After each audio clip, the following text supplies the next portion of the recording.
yung pakiramdam mo na parang ang sama-sama mo pag hindi mo siya nabigyan. Na hindi ka makatulog. Ganon tayo, di ba? Ganon tayo. For sure, may mga makaka-relate dyan ng OFW na ang kinakain halos araw-araw ay noodles. Yung pangalan ng noodles is Indomie. Indomie. Oo. Minsan sinasabi, convert ka ng convert, lalo kang hindi makakabili. Kasi kung Correct. i-convert mo, teka lang, malaking pera na to sa Pilipinas. So, hindi ka makabili ng gusto mong bilhin kasi alam mo, nasayang yung pera.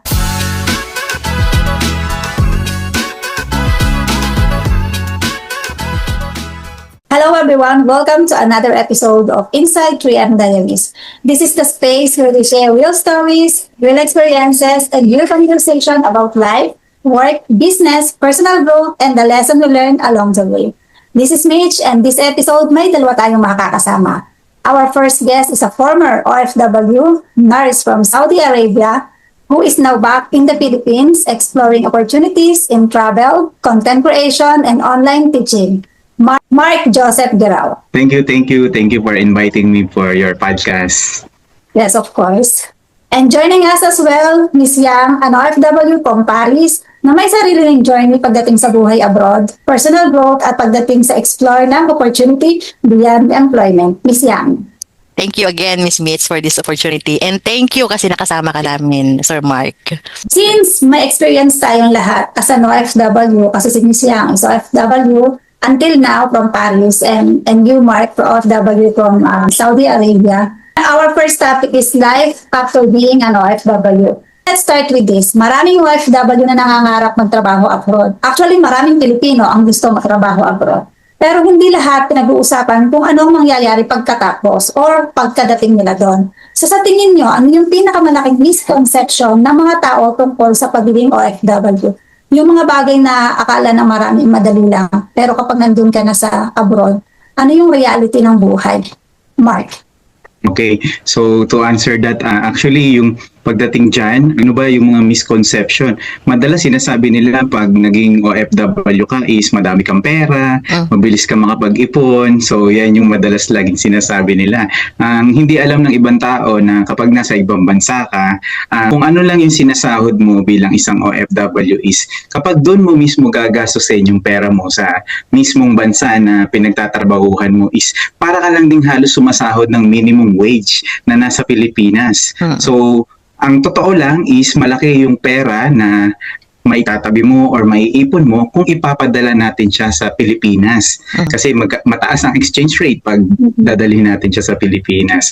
So yun yung isa sa misconception na hindi alam ng karamihan ng mga sa Pilipinas na may pamilya or kamag-anak na OFW sa ibang bansa.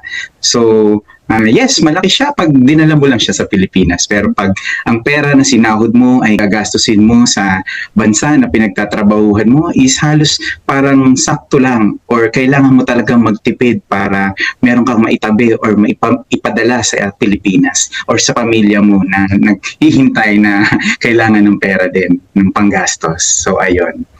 So, sobrang relate ako doon. Kasi pag nandiyan ka talaga sa abroad, iba naman yung gastusan eh. Once na mamimili ka pa nga, talagang hindi may iwasang i-convert. Kaya nga minsan sinasabi, convert ka ng convert, lalo kang hindi makakabili. Kasi kung i-convert mo, teka lang, malaking pera na to sa Pilipinas. So, hindi ka makabili ng gusto mong bilhin kasi alam mo, nasayang yung pera. Relate na relate ako doon na kung dyan mo gagastusin sa abroad yung pera, wala rin, halos pantay lang din, pareho lang din. Pero kung lahat ipapadala mo sa Philippines, malaki talaga yung value niya. How about you, Miss Yang? Thank you, Miss Miss, for this question. And for me kasi, tama yung sinabi ni Sir Mark. Kasi last time, may community akong pinasukan and tinanong niya sa akin kasi it's all about ipon yung ini-implement nila doon. So tinanong niya sa akin kasi yung sahod. Magkano yung sinasahod mo dyan sa Paris? Sabi niya sa akin. So sabihin na natin, okay, nasa siguro 150, 200, mga ganun.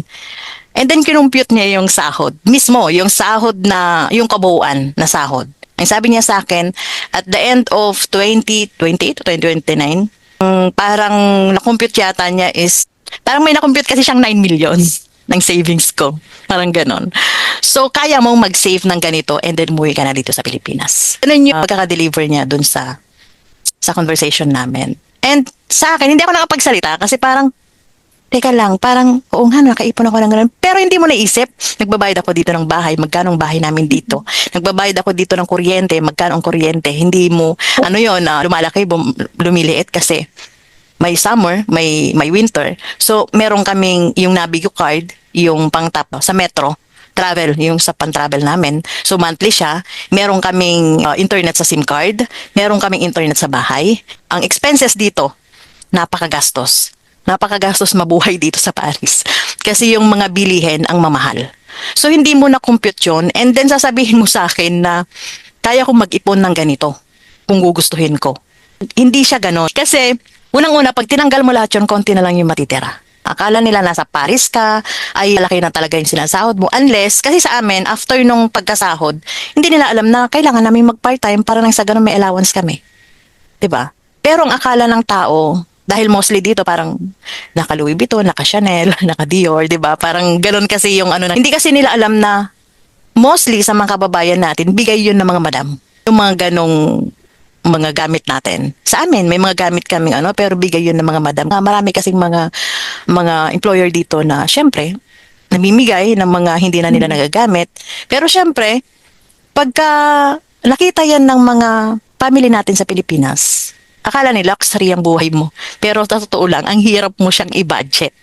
Yun yung yun yung may isang community kasi na target nila yung pinag-iipon nila yung OFW para nang sa ganun makauwi ng Pilipinas. Pero dapat i-consider mo din na kumakain din siya, 'di ba?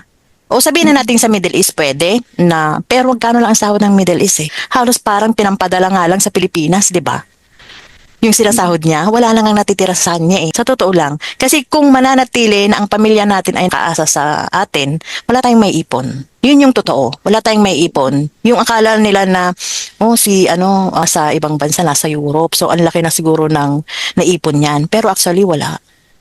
'Di ba? Kaya kung hindi ka magpuput up ng business na pwede mong sabihin na pag-uwi mo ay meron kang i-manage at kahit papano ay maka-less dun sa worries mo pag uwi mo ng Pilipinas, walang mangyayari sa'yo kung hindi ka magpuputan ng business. Kasi wala ka talagang maiipon. And one thing, kung sinasabi na pag uwi mo ng Pilipinas, reality to pag uwi mo ng Pilipinas, nakaipon ka.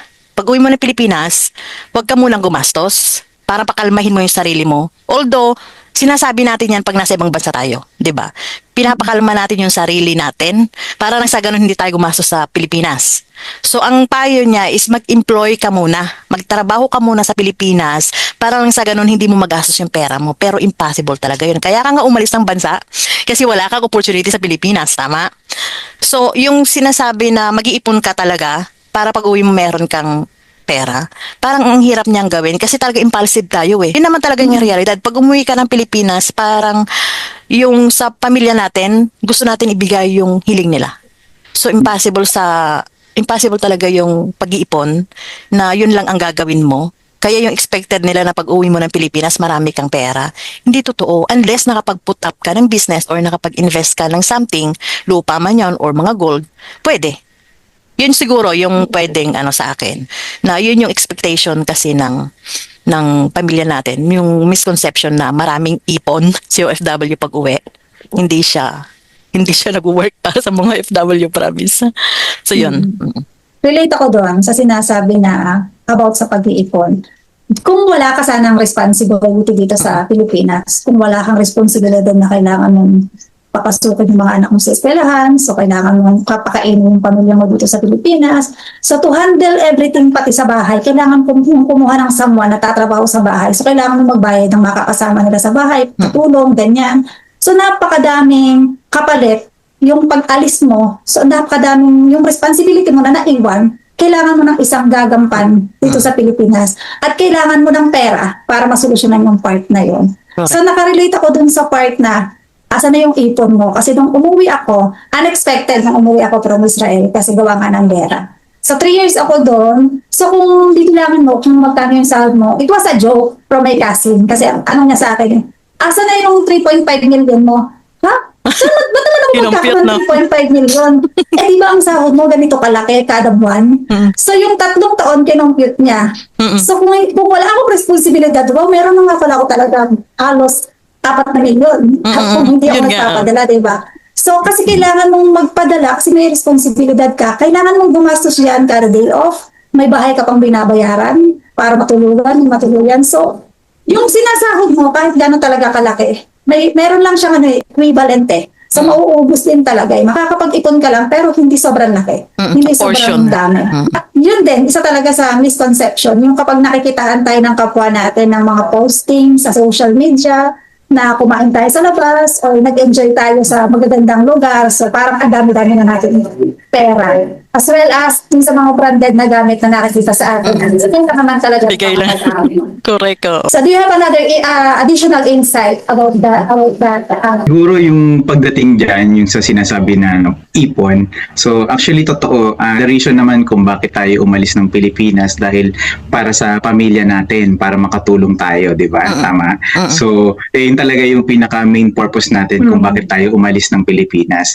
So siguro pagdating sa pag-iipon, actually madalas sinasabi yan sa bago tayo umalis ng bansa na sa PIDOS or yung bago ka lumabas, sinasabi nila madalas na kailangan may ipon ka para pagbalik mo ng Pilipinas, magtayo ka ng sarili mong negosyo.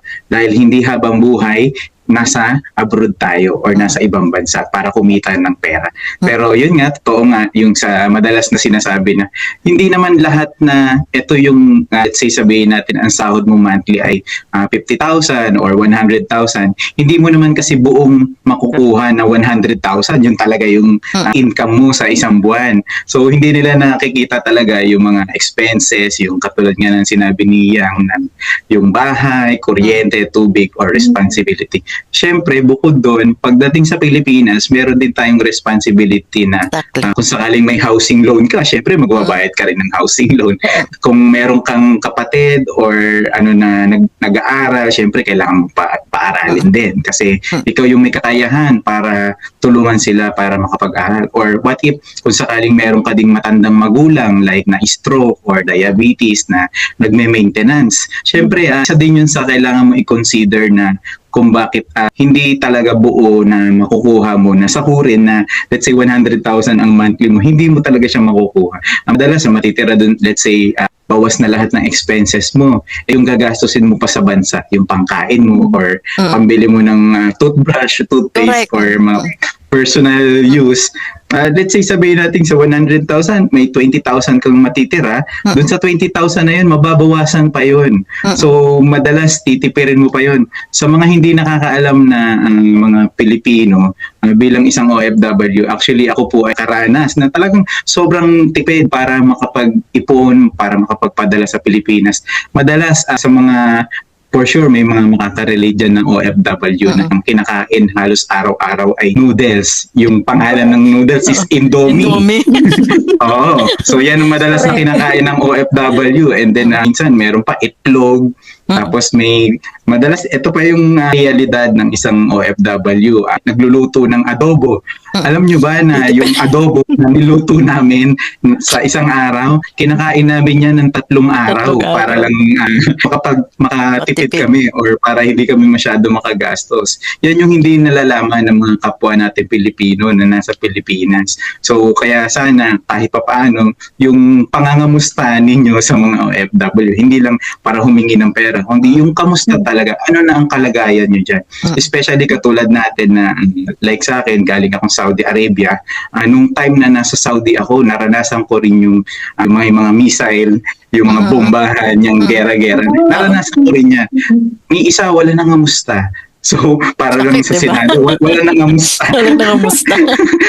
Pero, ayun, actually, ang madalas na nangamusta lang, yung talagang yung pinaka-family ko lang talaga, yung nanay ko, kapatid ko, sila lang ang nangamusta. The rest na yung ibang tao na expect mo na possible na sila yung kaibigan, na sila yung mga nangamusta.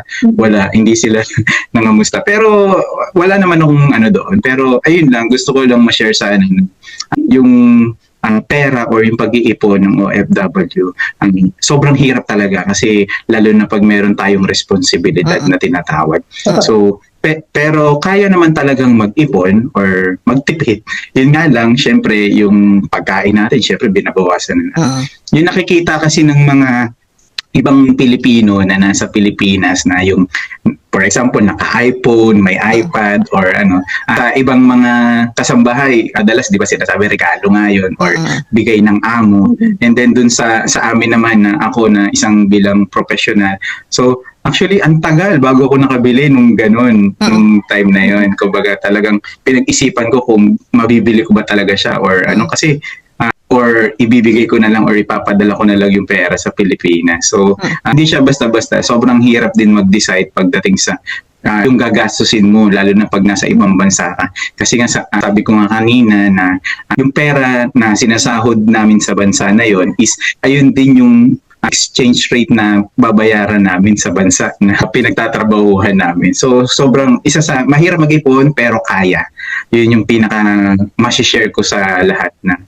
And then, siguro, isa pang masishare ko is yung ipapadala ninyo na pera sa Pilipinas, make sure bago kayo umalis ng Pilipinas is nakaplano na talaga kung hanggang magkano lang yung limit na ipapadala natin sa pamilya natin. Kung sumobra man, let's say, for example, ang padala mo sa Pilipinas, buwan-buwan ay 10,000, and then ang pinaka-limit mo is hanggang 15,000 or 18,000. This is an example lang naman, pero hindi naman talaga yun. Siyempre, minsan may iba pa tayong pinapadala or ano. And then, siguro masasabi ko na magtira ka rin para sa sarili mo. Totoo yun na kailangan may maitabi ka para pag uwi mo ng Pilipinas, hindi ka yung walang-wala, hindi yung wala kang panggastos, wala kang pambili ng pagkain. Sobrang hirap kapag galing ka sa ibang bansa and then pagbalik mo ng Pilipinas, walang-wala ka. Kumbaga, kasi madalas niyan, pag uwi mo ng Pilipinas, sasabihin ng mga tao, uy, madaming pera yan kasi galing sa ibang bansa yan. So, hindi nakikita ng ibang tao kung ano yung sitwasyon na pinagdaanan mo bago ka makabalik ulit ng Pilipinas. Kaya, ayun. Pero, kumbaga sabi ko nga, kayang mag-ipon. So, ayun yung isang masasabi ko pagdating sa ganyan bilang isang OFW. Okay. Correct. Minsan kasi parang ano ba? Parang, alam mo yung akala mo kasi sa pagpapadala mo, may ipon din. Alam mo yung ina-expect mo din kasi naranasan ko yun na syempre pinadala ko lahat. As in, pinadala ko lahat sa inyo.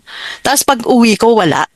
Naranasan ko yung parang, syempre na-scam yung family ko na bumili sila ng bayat lupa dun sa village na yon, tapos hindi pala. Pero napadala ko lahat ng pera. Actually, nandun sa tao na yun. Pero nagamit ko naman siya kasi parang nagkaroon naman kami ng settlement. So, monthly ko naman nakuha yun before.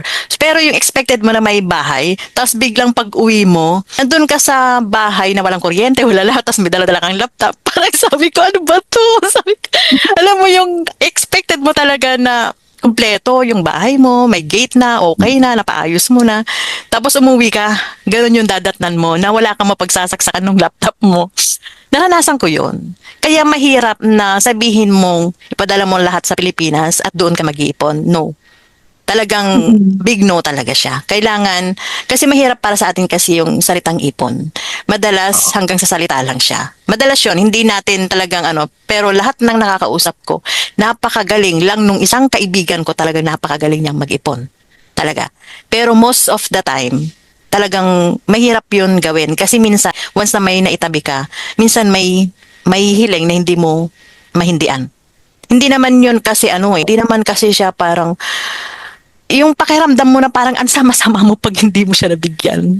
Na hindi ka makatulog. Ganon tayo, di ba? Ganon tayo. Hindi po pwedeng sabihin natin na, no, matigas ako. Hindi siya. So para sa akin, kung meron ka namang may possibility naman na pwede mong invest yung pera na iniipon mo, then invest it. O kaya mag-put up ka ng business, di ba? Ako doon, sa pag-iipon na ganyan. So parang in short na lang, para dun sa ibang part ng ipon mo na gusto mo talaga siyang masul. Pero may something na emergency na bigla na lang. Parang ang mangyayari ay ipon plus kumusta equals pautang. So parang ganun yung nangyayari sa atin. Kasi may mga part na hindi natin talaga matanggihan. So yung ipon natin, naging emergency tuloy ng ibang tao. So yun. So para sa mga OFW, I think talaga nararanasan natin. So let's move on to our another topic. So one thing in common sa maraming OFW is sacrifice. Nasa-sacrifice natin yung birthdays, so missing tayo ng mga birthdays, special occasions, family moments natin. So looking back, may sacrifice ba kayo na worth it? Or mayroon kayong mga sacrifice na kung babalikan ninyo yung mga panahon na yon, iba yung gagawin niyo?